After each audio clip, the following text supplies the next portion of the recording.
The paradox that sabotages you from within. There is a silent paradox almost no one notices. The people who seem the strongest on the outside are often the ones fighting the deepest battles with low self-worth on the inside. They learn to smile to survive, not to live. And over time, they forgot the difference.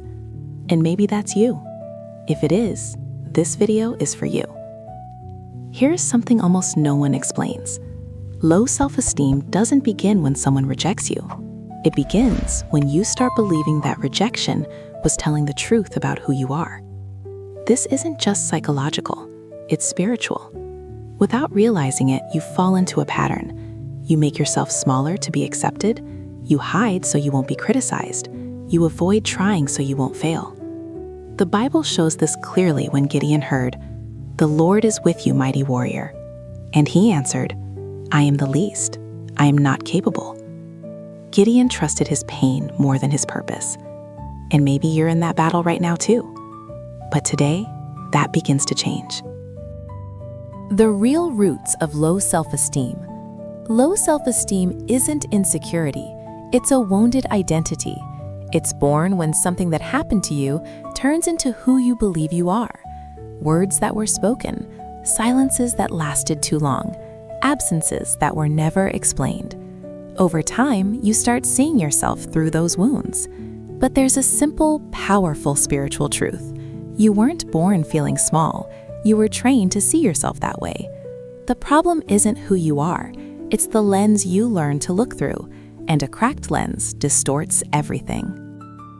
When you learn to shrink to be loved, there is a silent pain. Wanting to be loved, but believing you have to shrink to deserve it. You become quieter, more agreeable, easier to discard.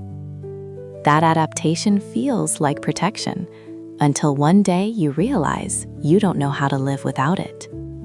You hide your light and then convince yourself you never had any light at all. Moses did this. God saw a deliverer. Moses saw inadequacy. Low self-esteem always makes you focus on weakness, while God looks at purpose. You didn't make yourself smaller because you were weak. You made yourself smaller because no one affirmed you when you needed it most. The voice that puts you down is not yours. The voice that feeds your low self-esteem sounds like you, but it didn't come from you. It was born in moments, in rejection, in criticism, in abandonment. And because it's old, it feels familiar. But familiar doesn't mean true. It just means unchallenged. That's why so many people in the US look successful, yet live at war on the inside. The battle isn't external, it's internal. Jesus said theft begins with identity, and abundant life begins when that lie collapses. The voice that diminishes you was never God. It was pain trying to become authority. What broke you was not wasted. Low self-esteem grows from pain that was misinterpreted. Not from what happened, but from the meaning you gave it. God never wastes suffering. What broke you gave you depth, sensitivity, vision.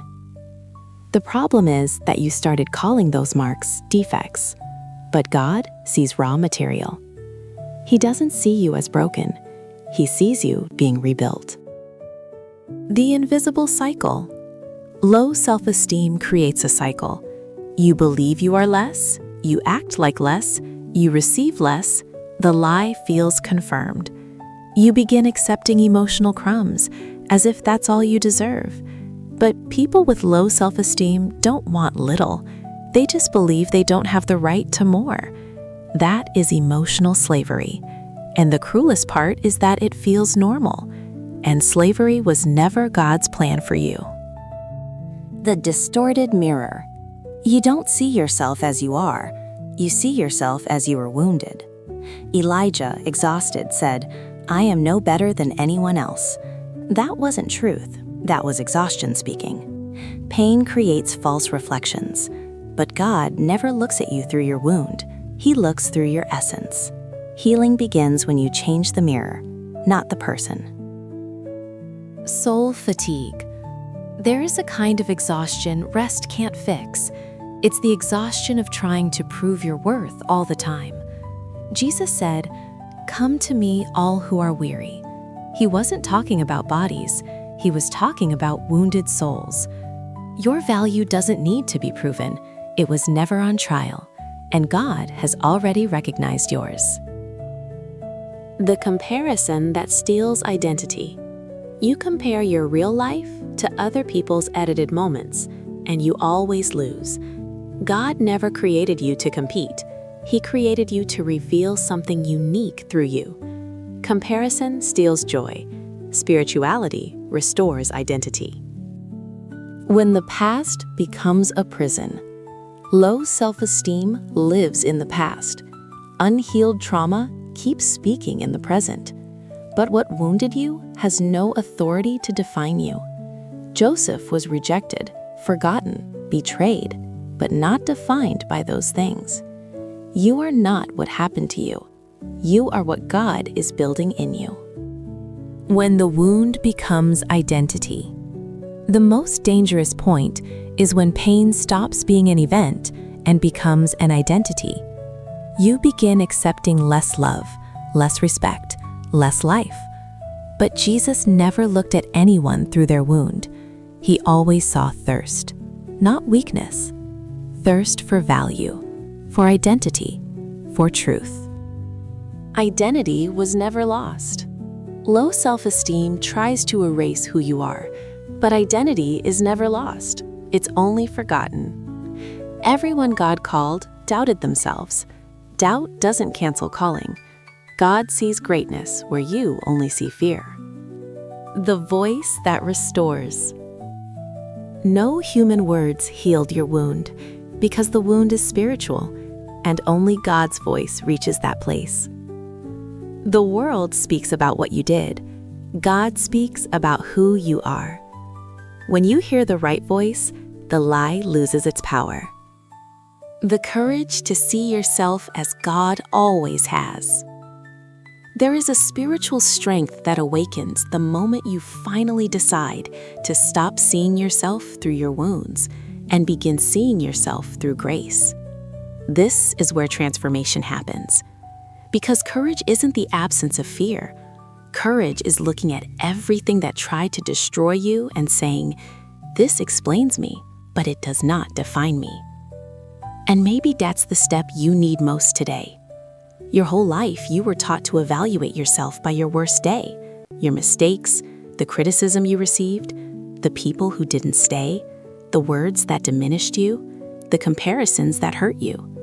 But God evaluates you by your purpose, not your falls. Look at what he says in Romans 8:37. In all these things, we are more than conquerors through him who loved us. More than conquerors, not almost, not maybe, not if you improve first. It's identity, it's spiritual, it's final. Low self-esteem destroys your vision of worth. Spirituality restores your vision of purpose. And when you begin to see yourself the way God sees you, something powerful happens. You stop seeking approval from people who never understood you. You stop chasing those who don't know how to love. You stop negotiating your value. You stop accepting emotional crumbs. You stop hiding from life. And for the first time, you rise not out of pride, but out of spiritual awareness. You realize you were born to be light, even after living so long in the shadows. The healing of low self-esteem begins when you choose to see yourself as a son, not as a failure. The new story that begins inside you now. This is the most important moment of this video, because after everything you've lived through, after all the silent pain, the unfair comparisons, the rejection you absorbed, the harsh words you turned into truth, there's something that needs to be said. You are not what happened to you. You are what God is still going to do through you. Low self-esteem tried to convince you that you were too small, but God always saw you as bigger than your fears. Maybe you spent years believing you had no value, but today, the Holy Spirit is reminding you of an eternal truth. Before I formed you in the womb, I chose you. Jeremiah 1:5. You are chosen. You are loved. You are seen. You are needed. You matter. And no matter how long you lived making yourself smaller, God never diminished you for a single second. So take a deep breath now, because this is the moment your story regains direction. Today, you break cycles. Today, you give your heart back everything pain stole. Today, you decide you will no longer live as a slave to the lies of your past. Today, you choose healing. You choose value. You choose truth. You choose identity. And I want you to understand something spiritual and profound. God isn't just lifting you up, He is rebuilding you from the inside out. What you feel right now isn't emotion, it's restoration. Before you go, write this sentence in the comments to seal this new journey. Today, I choose to see myself the way God sees me. And if this video touched your soul, brought healing, or gave you strength to keep going, subscribe to the channel, turn on notifications, and keep walking with me. Here, you will never fight alone. Here, you will learn to see your value, your identity, and your purpose. Because from this moment on, your story changes.